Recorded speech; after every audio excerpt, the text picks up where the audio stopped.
Aloha! This is Indar Lang, your Hawaii money guy. And today is going to be a fun episode. We're going to talk about the terms, 10 terms of real estate that may be a new language to some of you. It was to me. I'm trilingual. I speak English, I speak Pidgin, and I speak real estate. And when I started, real estate was a whole new language to me, and it may be for some of you. So let me cover a bunch of those terms and a bunch of things that would be really helpful for you to understand some little insight to all of this business. Just before we get started, I'd love it if you guys could subscribe below, and that way we can reach more people and just help people make their money work for them in any different way we can. Thank you guys, and let's get started in today's content. Okay, let's dive in on it. So when I started, real estate was a whole new language to me. It was I don't know. I didn't know what was going on reading a purchase and sale agreement, talking to loan officers and escrows, and talking about all the different avenues. There was so many times when they would share like small little acronyms, like syllable, 2-letter syllables, and I was supposed to like know what that meant. Or they'd share a term and I would be Googling it on the side. I'd be in a meeting with somebody, and I still do it to this day. I still want to understand things better. It's almost like it's its own language, and I swear it is its own little secret little language, which is kind of weird, but it's its world in a sense that once you start learning these key terms, sometimes it's honestly BS to me, and it just makes people trying to sound bigger than what they are. And I'm a simple guy, and I love kind of just chuckling at it sometimes. And I actually do it now today. I'll use some words today just to, they do work better and you sound smarter, but really it's kind of funny, honestly. But let's jump in some key terms that I think will help you guys and really understand, especially if you're new out there, to understand some of the processes of it all. One of the biggest thing is you'll hear is PSA, Purchase Sale Agreement. Purchase Sale Agreement is a contract that you're using to buy a house. Super important to understand. You'll hear PSA a lot. You'll even read it in emails and so forth. So it's just your purchase and sale agreement, and that's just a quick contract, the contract that we use to buy properties. You can use it for other things too, buying cars and so forth. Agreement of sale, sometimes it's called as, little different type of contract. But there's a lot of different types of contracts to purchase houses and creative financing and so forth. But a purchase and sale agreement is definitely something you should know right off the bat. That's PSA. So right off the bat, you'll hear that one. Another real popular one you'll hear is SFH, single family house, and MF. I actually say MF a lot, multifamily. So just a single family, your standard house that we all live in and that we enjoy. And then, of course, multifamily, those bigger unit kind of things. It's not multifamily until technically it's 5 units or more.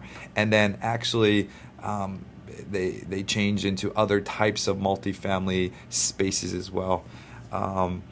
Next big term, and really important to kind of dive into, is escrow and title. And now when you start buying a house or any kind of property, everything goes to escrow. Everything goes to a title company. And this is where the terms sometimes get tricky, because they will often be using a lot of terms. Escrow and title companies will be talking to you, in the sense of a lot of things that were termed on that purchase and sale agreement. So a lot of the terms stem from that purchase and sale agreement. So on that purchase and sale agreement, often you'll have an inspection period. It's called a J1 contract. In Hawaii, some other states don't call it J1. We call it J1. We've done deals now in about 20 other states so every contract is very different, and I'm cool to see how these different contracts work. So these contracts, these purchase and sale agreements, have these processes, and escrow is often referring to these different stages and inspection stages. You'll have so many different parts and timelines to follow in this contract, and it's super important to understand that. And that's why you often have a real estate agent involved, because that contract in itself is pretty wordy.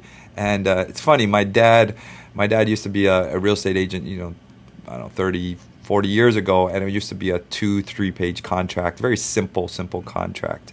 And now the MLS, the standard contract that they use in most states, are pretty lengthy, 15 pages or whatever it is. And it's just because, legalities and things happened and they keep having to add more things for protection for both sides, and it gets very convoluted when you're trying to understand these long, lengthy contracts. I actually read a lot of contracts and leases and all kinds of stuff. That's what I do for fun at night. So it's very important to understand, and when you're reading a lot of these contracts and what they're referring to in terminology. And sometimes I second guess what they're referring to too.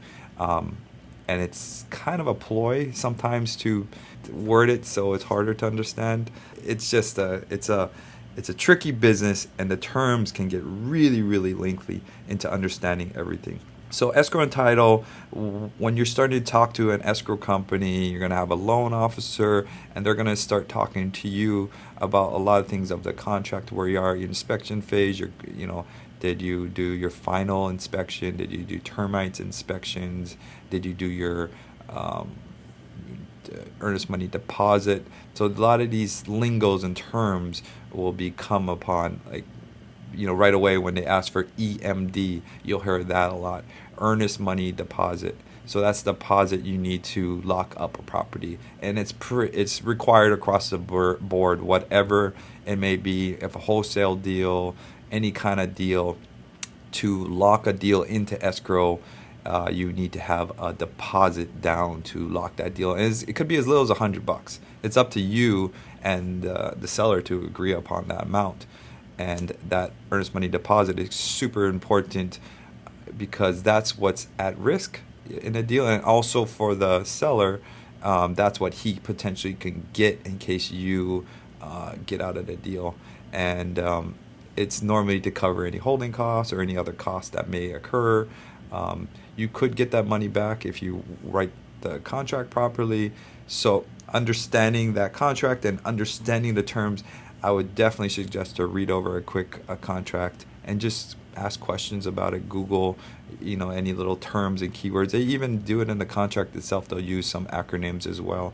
The acronyms do get a little funny at times, because I do a lot of different real estate. So I do flipping, and we do multifamily, and we do commercial now. So talking into these different brokerages and these different people, they are very good at what they do, and this is what they do every day. When you're talking to a commercial banker, for example, this is what he does every single day. So I have to have man of many hats. I have to have that lingo, that knowledge of understanding that world. And then when I go back to my single family world, I have to understand that. And they actually are very different, believe it or not, with the types of loans and how the deals are done. In the commercial world, they almost expect you to be a lot better, which you should be if you're venturing in that world. So a lot of those terms and terminologies can be very understandable. And some of those big terms you'll hear can be on analyzing the deal. Often in multifamily world, you heard the term cap rate. Cap rate's an extremely big word that's thrown upon in the multifamily and the commercial space, and it's super important to understand these terms. I'm not going to explain detail about a lot of these terms. We're just kind of covering a lot of them, but the cap rate is basically an average of what that area should be selling at. You take your net operating income divided by your purchase price, and you'll get your cap rate. That is technically should be an average. You shouldn't be looking at your cap rate as it just should be an average of the area. Sometimes people, I think, use that number a little off. My opinion, it just should be what that area averagely sells for those types of properties. So if it's a 7 cap, for example, in that area, and generally actually anything above 7 cap's a great deal to me. And we are actually looking at a 12 cap right now that we are potentially going to buy, and I'll get to that later with you guys. So some more cool terms to really understand. In the single family world, the ARV, I throw it around very loosely now at the time. I always say ARV. ARV is extremely important to understand that term. That's called your after repair value. After repair value. What is this house going to be valued at after I repair it what's the value? It's pretty self-explanatory. So I am going to fix this house. I'm going to force appreciation. I'm going to add value to this house by new floors, windows, roofs, everything of that nature. And then what will that house be valued at? And now we're going to look at comps, comparable. Comps is another term as well. And comps are comparables, comparable market analysis. It's going to be houses or properties with that similarities, that same square footage, similar bedroom and bathroom counts, land sizes are some of the biggest things that you're going to look at comparables. And also years sold. You don't want to have a house sold 5 years and you're trying to sell that house this year. So your comps and your ARV, really are some really key terms to understand. You'll start using the word comps all the time, and I think everyone kind of knows what that term is, comparables. The ARV is also very important to understand. What is this property worth when it's all said and done? And that's probably your most number one number in any project you do, from multifamily to single family to storage, whatever it may be. So understanding that is extremely, extremely important to know that. Some more key terms to really point out and touch on is some of the loan terms. So when you start getting loans and so forth, loan officers and just even the paper of the terms they're already expecting you to know some of the things like that. Some of the simple things like a type of loans, there's ARM loans, ARM, adjustable rate mortgages. So that's a shorter loan, maybe 3 years, 5 years, that's going to adjust like like it says it is. But you'll hear ARM, so you want to understand that means an adjustable mortgage. And the loans often in flipping and even in residential and multifamily, I'm very advocate of figuring out what's your LTV, what the banks will give me, LTV, loan to value. So you'll hear two things, and make sure you understand the difference: LTV and LTC, loan to value and loan to cost. Very two different numbers, and make sure you understand that when you're working with a hard money lender on a flip, because loan to value they may be giving is a lot different loan to cost. So they're going to give you a loan to the value of the property. Normally I'm pushing to get 80%. I'm very big on trying to push for a higher LTV, because that's less money I have to come up with, less money I have to raise for our investors, and allows me to spread our money more to do more projects. So LTV is extremely important to understand. In hard money world, you'll hear 90% LTV, loan to value. So you can either get a 90% LTV or probably 75% loan to cost, depending on what it is. And don't quote me; these numbers change per lender, per deal. Every lender is different. But I'm definitely always trying to get more money up front from the lenders, from the banks and the hard monies, the cheaper money, and then I can pull in my money, investors' money on the back end. So understanding LTV and LTC extremely important, and know the difference. And then more on those loan terms itself, points. You often hear the word points, and it's like, oh wow, I won the game, I got a lot of points. No, you don't want a lot of points, you want no points or 1 point. Points are normally what that mortgage or lender is charging for their services. They may be brokering out that loan to somebody else, and they're going to be charging points on top of that. So points mean a percent. So 1 point is 1%. So it's just a fancy word of using percent. So 1 point, 1%, whatever it may be, points.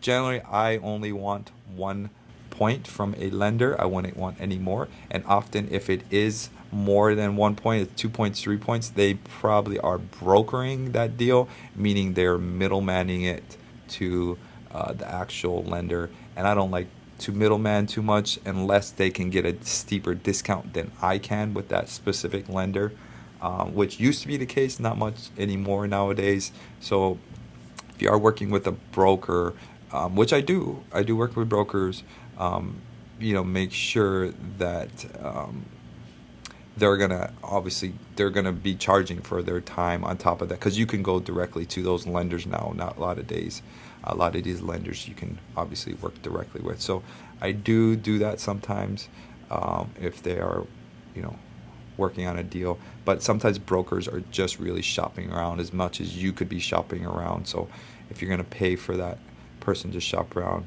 and work with the lender, because often that lender is just who you need to work with, and they're just middlemaning that whole conversation through that whole time of that loan. So check that out. Actually, stay tuned. We are going to have our own hard money lending company. Actually, we are. I think it's basically up and running. We're just doing some kinks right now, and we'll have our own hard money lending service where we have direct access to lines of money from the source of it all, from Wall Street and some mutual funds and so forth. And it's better to get direct access to money than to go to all the middlemen.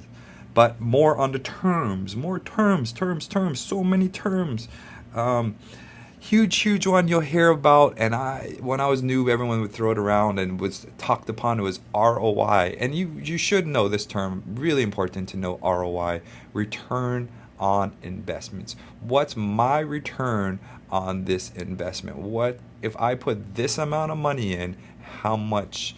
It's a percentage. What is that percentage paid back to me? And it's very common, because we borrow people's money and we pay a 12% return on people's money. So we pay actually a 12% return on people's money. And generally in the world of business and money, stock markets, you're going to get average of 6% return. You can do mutual funds and CDs, so they have obviously a little smaller return. So these all have return on investments. If I put this amount of money in, 100 grand in, how much money am I going to get back? So 100 grand, if you did a 12% return, you'll get 12 grand back from that, amount of money. So what is return on investment? If I put this much money, how much money am I getting back from my money that's sitting and working for you? And normally these interest rates and returns are annualized too, so keep that in mind. Just like any loan, it's an annual loan, meaning it's the annual time the money's borrowed, basically. So return on investment is really important to understand. What is my return on my investment? What is my payday back from this money that I just leaving and setting into, whatever it may be, from CDs to mutual funds to stocks to crypto. It's hard to dictate that, but and real estate. If I buy a real estate, invest in a real estate deal, or I invest in multifamily, it gets a little different. It's not return investment, it's IRR, but we won't touch too much of those multifamily terms because there's a lot of them. IRR and ARR, and there's so much more terms to it all, but they're a little more advanced. So we're going to stick some of the basics right now.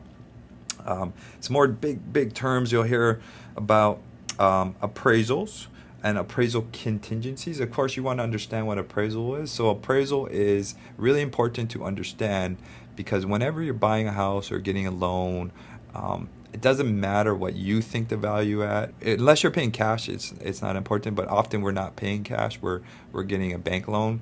So the bank is only going to lend us, as we're talking about, 75%, whatever percentage of the value of the house. And they don't care what you think the value it is or what that real estate agent thinks it's valued at. They're going to send an appraiser out there. And this is a third party, non-biased party that is going to appraise that house at its set value. And the bank will get a value from the bank, and then they'll work off of that. So that appraisal is really important to understand, because that is really the most important number. As we were referring to ARV earlier, we're pulling comps and we're trying to guess. That's what we're trying to do. We're trying to guess what this appraiser is going to appraise this house at. So before we work a project, we're doing our due diligence, and due diligence is another big term to understand. So before we work our project, we're doing our due diligence, we're doing our research, we're doing our understanding of the project. That's what due diligence is. You're diving into the project, you're making sure you're doing all your own personal research. You're not trusting just a real estate agent. You're checking your own, numbers. You're going to get an appraisal, and that appraiser is really important, because if you were buying a $2 million house and the appraiser only pays at $1.8 million, that means either said you have to come up with that difference, or B, you get to cancel that deal. And it can hurt either side of that party. So that's where it's important then to have, as we just seen in the last 2 years, appraisal contingencies, to have appraisal contingency on that deal. And that's really important in the last 2 years to have, because often we were selling houses above market value because we were getting homes sold with so many people, so little houses. We were getting so many people writing these offers that we were selling houses above market value. So it was up to either that said buyer to agree upon them covering that difference, or B, having some kind of mutual agreement beforehand, a $30,000 appraisal clause, $20,000 appraisal clause, meaning that once that appraiser appraised that house, and it was below what you're purchasing it for, you had some kind of agreement already made up that seller was going to, the buyer was going to cover the difference. So appraisal clauses were really important, still are. Obviously it's great to have them no matter what, when you're writing a strong offer. But now as our market changes, if you're not getting multiple offers, it's not necessarily needed unless you're getting offers over asking. Generally, the houses should be listed at the market value and then sold for more. Generally, there is some people who try to sell it for more than what it's worth. Often that agents out there will know about this when that homeowner tells them what the house is worth, and because they read it on Zillow or something, or their friend's neighbor sold a house for that much, and the house was bigger, but I want to sell my house for the same price. So we won't even go there with that kind of stuff. So appraisals and appraisal contingency, super, super important. Another huge part is understanding what the buyer's agent and a listing agent is, and how they are paid in that structure of it all. So a buyer's agent obviously is an agent that's representing you, the buyer, when you're buying a house. And then when you sell a house, you're going to have a listing agent that's going to sell a house. And obviously they can be the same person, but there is some agents who are just better at selling, and there's some agents that are better at buying. So any of you homeowners or anything out there, you can actually interview an agent and try to find somebody that's you think is a great salesman, or you think is a great negotiator for buying, whatever it may be, that your criteria is. But understand that there is two types of agents out there, and there's two sides of the contract as well. And guess what? The seller is paying for both of those agents' costs. So even though there's two different parties involved, and you don't know the other buyer's agent and so forth, you, the seller, are normally paying for that cost. You can actually change that up on a contract and negotiate that differently, but it's generally paid by the seller of the house. If it's your house and you're selling it, normally you have to pay the commissions of both parties. And we paid as little as I think 2% for both sides, and up to 7% on a $5,000 house. We didn't care. It was 7%. Well, $5,000 is not much. So we actually bought a $5,000 house. Funny story, but another time. So you can dictate that too, by the way. So you as a seller, he who has a gold makes the rules. So you as a seller, if you want to pay whatever, you can negotiate what you want to pay that agent to sell that house. And if that agent doesn't agree to that, you're happy to have another agent. It's your house, you own it, you get to choose your terms. So understand that it's your rights, it's your terms, it's your house, so you get to choose ultimately, what your terms are, what you want to sell that house for, whatever terms you want to do. Some people know everything and want to do it their way, and some people will trust an agent and so forth. So it's a give and take situation. Neither one is right or wrong. It's just whatever you choose to in your best interest. Ultimately it's your life and it's your house or your property. So closing costs, big term, like to understand. There is cost to buy a house and there's cost to sell a house. So don't just think about that. There's some huge costs involved when you're selling and buying a house. Larger costs obviously when you're selling, because we talked about paying the realtors costs, but you got to pay all the title and all the escrow costs and conveyances and taxes and notaries. There's a lot of terms to understand on that closing statement. So it used to be called a HUD, now it's called a closing statement, and that closing statement is going to have a lot of terms. I buy, I don't know, 4 or 5 houses a week, so I do a lot of signing. I am a professional signer, honestly. I got a nice fancy pen, just this amount of properties I buy and sell. So the first 2 pages I look at is the closing statement. It's the statement with all the numbers. All the terms are on there and numbers are on there. And you really want to fine-tooth comb, go through every number on there. And I have my phone, my calculator out, and I'm checking contracts that we may had with whatever person to make sure this number's right. So those first 2 pages, whenever you're buying or selling a house, that is really important. It's a closing statement, the HUD. Some states actually call it a HUD actually still.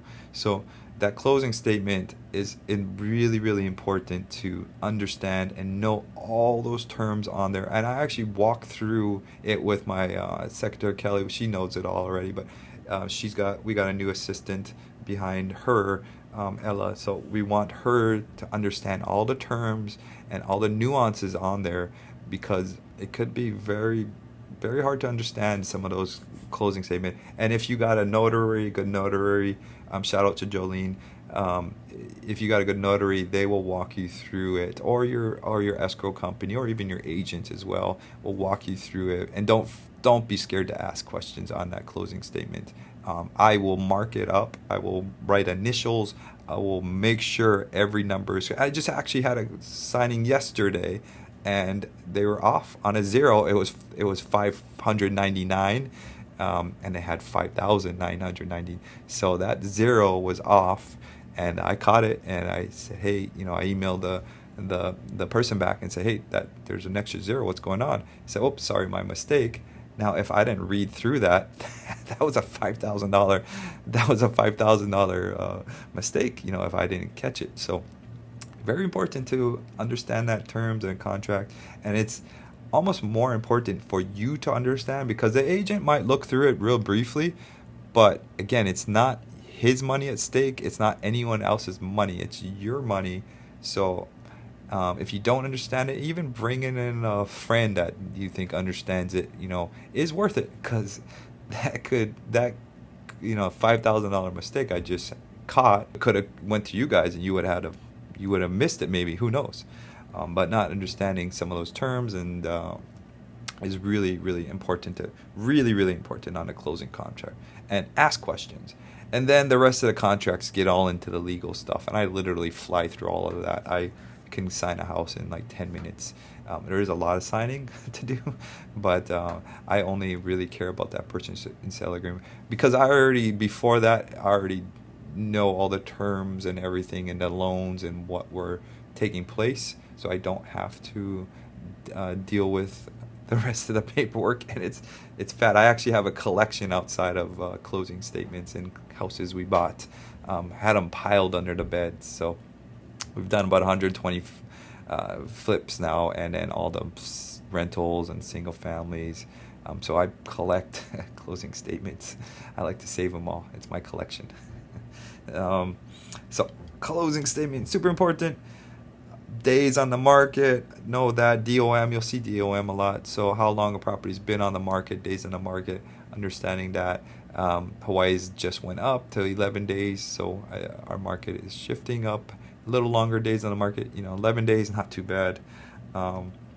Due diligence, we talked about that briefly. Due diligence is important to understand what due diligence is, and that's just your inspection period to it's like research is the best way to explain what due diligence is. It's do your own research, do your own understanding of whatever it may be. Ask questions. Don't be scared to ask questions, and Google things, of course. Spend your time Google things. And I read contracts late at night because I really want to dive into it. In the work, I'm scheduled. My work day is very hectic, and I can't really focus sometimes. So I really want to focus on maybe all the leases for a building I'm buying, or whatever research of a contract I'm doing at the time. I want to really understand it in a quiet space and read over it, and really, really read over it slowly. As I skim, sometimes when I read, I don't catch everything. I'm trying to fly through. But if I read it slowly, I can really understand all the terms. And that's what it is. You really, really want to make sure you understand all the terms, because in real estate, they get little linguistic on you sometimes, and not understanding it. It's definitely a foreign language. So a huge one is, I like to use this one a lot now. It's called underwriting. You'll often hear a lender say, hey, my underwriter has to okay a deal, or you'll often hear Escrow using it. They have an underwriting. It's, really reality of it, it's just another person that they can almost push off to, they don't have to make the set decisions. And with loans and escrows, yes, they can't make the final decision. It's another, person that specializes in reviewing the numbers. I use the term now when we underwrite deals. I'll have, one of my guys, acquisition guys, he might be running the numbers and analyzing that deal. So it's a term almost like you're having somebody else look at this deal and analyze it, and you can almost use that as your crutch to my underwriter didn't see this, or my underwriter didn't is not pushing the deal through, and it could be just it's really like maybe an assistant or a acquisition guy, or it's really a third party guy that's analyzing this deal. So I use underwriter all the time. I just use it today. We have 37 houses. We're going to refinance them, and that we want to underwrite it again. We want to look at our numbers again in-house. So I'll have basically one of my team members look at all the numbers. I'll show her, make sure she follows these parameters, and she knows already, but we will underwrite our own deals. In multifamily world, you often have your own in-house underwriter, and that's all they're doing. They're analyzing deals. They're looking at the numbers. So then you, as a business owner in multifamily world, you're just looking at the bird's eye, the bigger picture of the whole deals. They put together the package of the deal. So an underwriter is really, it's a workhorse. They're doing a lot of work. They're doing a lot of research. They're really diving in, and then you as a business owner, or the lead person in your team, can really dive into what their data they found, and you can ask them how they found that data and so forth. So underwriting is a cool term. I like it. I've been throwing it around myself, and it sounds kind of cool. And honestly, sometimes the terms I think are used in that sense because, one, you sound smart, of course, and two, you have proper terms for the right thing that you're doing, whatever it may be. Earnest money deposit, EMD is really important, and we talked about equity. Equity is a big one that I didn't know what equity meant when I first started. Equity just means how much value you have in this home minus the loan or so forth. So how much equity do you have in this home? How much money you can get out of this home if I were to sell it today. So you say you have $1 million house and you have a loan at 700,000, you have 300,000 in equity. So your equity is, after everything's paid off and everything, how much do I get back? So how much equity do I have? And you can use that term because you can get HELOCs and stuff like that. So a lot of people have owned homes throughout the years, and those homes go up in value, which then gives you more equity in that home, and you can use that equity for a lot of things besides loans. You can use that to get a HELOC, home equity line of credit. You can do a refinance to pay off your old loan because the equity has gone up. You can now, as we have 156 rental properties. We can use the little bit of equity we have in all our homes, and we can get lines and kind of work with the banks using that equity. So that equity is value placed on, in the properties that you can leverage and use to make you more money. So equity is a great thing to have in any property because you can leverage it to make you more money. You can basically you can take a loan out of this property, as it went up in value. Here in Hawaii, we have the highest appreciation in any market. And appreciation is a big term too. Appreciation means things are going up in value. Appreciation means it's appreciation. It's going up. So things appreciate, whatever it may be, your house. Not many things appreciate, but when things appreciate, they go up in value. Your Rolex is a great thing. Appreciate. Some old cars, Ferraris, I think appreciate. So some of these classic kind of things that there's scarcity of will go up in value. Things that are really, really needed and they don't have enough of normally appreciate. And if there's really not enough of it, they appreciate even faster. Hawaii is a great example. We live on an island. There's only so much houses, so they're going to appreciate fast. Very different from depreciation. Depreciation is very different, so understanding that it's two different words meaning extremely different things. Depreciation is we use that, what something would go down to depreciate, what it would potentially go to. So depreciation is like a car, for example. You own a car, it depreciates in 5 years. So your set car divided by 5, $20,000 car divided by 5, its depreciation every 5 years is $5,000. So your car is depreciation, going down, losing value every 5 years. So don't forget that term. It's the opposite. And last big term here in Hawaii, let's talk about is leasehold and fee simple. So in Hawaii, we have leasehold properties and fee simple properties. Extremely important because I've often seen people sending me deals that looks like great deals, and then you see they're leasehold. So here in Hawaii, we have fee simple, meaning that you own the land, you own the house, you own the space in the sky above your house, by the way, if you didn't know that. So you own the land. Leasehold means you don't own the land, you just own the house above the land. So make sure if it's a leasehold or a fee simple, make sure you know that when you're purchasing any property, that if it's a fee simple or leasehold. And if it's leasehold, run. You don't want to deal with leaseholds. Little more complicated, and get some help if you're doing something with leasehold, knowing what that means. So if you're doing a leasehold deal, only way to do a leasehold, if you can buy the lease and actually turn it into fee simple, is kind of actually all I will even touch a leasehold unless I can buy that lease. So that's it with all the cool terms. There's so much more out there, and I know it's a crazy new language, but stick with it. The only best way to figure it out is to do it, is to be involved. So in this segment 1, I want to jump in. We have some questions that we pose out there. Anyone out there in social media or all our different media channels in Hawaii, we ask you guys to ask us questions, and I'll take the time and answer them. So here are the 2 questions that we choose to go over this week that I love to talk about. 2 big questions are, we've had one from Aaron. what's the minimum amount of money to invest with us? And I actually get this question a lot. We used to have a minimum amount of 50,000 to invest with us.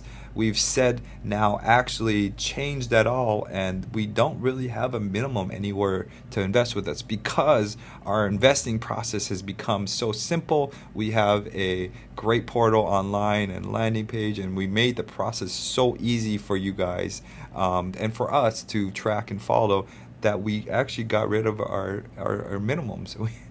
It doesn't.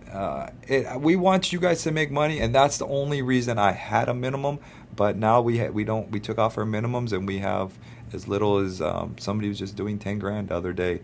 I want you to make money on it, so don't do minimum because then you don't make as much. But if your money's just sitting, you might as well invest it on a deal on a flip. Another big question we had, and this is a little harder one. This is from Brody. What is more lucrative, storage or short-term rentals? What makes more money? And that's really a tough question, honestly, because the answer to that, it's all in the owner. It's all in the managing of of that particular site facility. It's all in. I just heard it the other day. The jockey.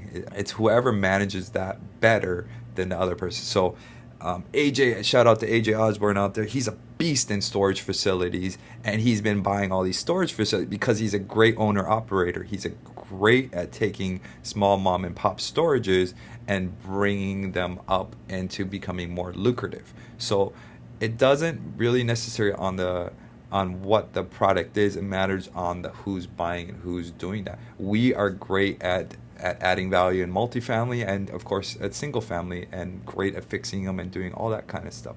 So we are really great at Airbnbs and getting them up and running, being efficient with all the different software to get great reviews and to decorate them well, of course, and to really bring on an Airbnb. We just bought 2 in Waikiki from somebody else who was losing money at it, but then when we turn around, we make it a more profitable Airbnb, very, very profitable Airbnbs that this person was losing at it, because I looked at their financials. And that's because not necessarily of the asset class, as it's called, it's the owner operator of it all. Is he proficient at systems? Is he proficient at understanding that asset class? And is he proficient at watching 2 things? Whatever it is, it's watching your P&L. It's understanding the money, understanding profit and loss of it all. So it's anything you're doing. Can you raise your income? Can you make more money from that deal than the last guy? And then can you lower that expenses? So that is the answer to whatever is better is on the owner operator. Segment 2. This is where I wanted to talk about and highlight our deal of the week. We actually have a huge deal coming up. Super excited about it. Actually, we are going to pre-list it on our site. We are potentially very close in the midst of locking up a huge shopping center for $5 to $6 million. We're debating upon price. We're really close right now, and we're actually going to put it out there to investors. So we're buying this huge shopping center at a 12 cap. A 12 cap means it's extremely good. Normal 7 cap is good. So the higher the number, the better the cap. And we're going to need to raise about $1.2 million for investors. And on this particular project, we're giving away some huge tax incentives. So anyone who has a big tax appetite, who makes a lot of money at what they do and needs to offset that money, we are giving off a huge tax appetite to our investors. They're actually become partners on this deal and have equity and so forth on this particular deal. Lower interest rate, but in return you're getting a huge tax write-offs basically. So if you're a doctor, lawyer, anyone who's successful, making a lot of money and has a big appetite, I'd love for you guys to be a part of this big shopping center that we're going to buy. We do have to raise very quickly for this deal, and I haven't been following up a lot of investors, so I'm going to start calling you guys out. So we have a huge shopping center. Super excited about it because it's such great numbers and it's great location, and we're just gonna have to take it down because somebody's got to do the deal, so might as well be us. So check out our portal. You can click in the link in our link tree and all our different places to go invest now, and we'll get that up for you on the portal about this deal. It's in Janesville, WI. So check it out. Really excited about it. Super excited about it because it's a great one, and I love it because it's great for our investors too. It's really, really great to have these big tax incentives, and we don't have the opportunity to give it out too much. We only have the opportunity when we buy these large properties. It's $5-6 million buy. So message me, of course, if you want more information on that. Super excited. So come check it out and be a part of it. Yeah. So thank you guys so much for tuning in today, and I really appreciate you guys taking the time to make it this far to the very end of it, and I really hope you got something out of it. And we're going to stay tuned next week. We're going to be posting our video on YouTube as well, so check out all our social media, Indar Hawaii, on every platform from Twitter to Instagram, even our YouTube, LinkedIn, everything. Check it out, Indar Hawaii, and we're going to get this podcast up for you. And stay tuned for the next week's podcast. We're going to be dropping on the following Monday, and it'll be another fun topic for you guys. And we'll have some great guests as well coming up on some future podcasts. So thank you guys so much, and have a great, awesome day. Aloha.